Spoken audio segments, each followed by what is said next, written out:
Understanding Woocommerce. After opening the Woocommerce app, you'll see homepage of the app.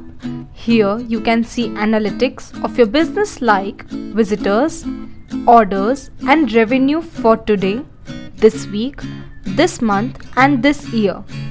You can also see your orders from tapping here.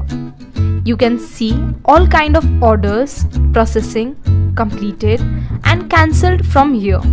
For each order you can see its details by tapping on it. You can know product details, payment details, customer information, shipping details and method.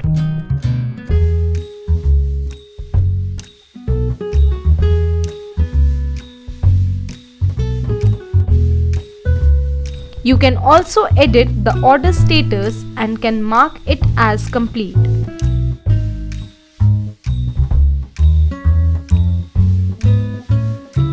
By tapping here, you can see your products live on your website, and at the very end, you can see your reviews.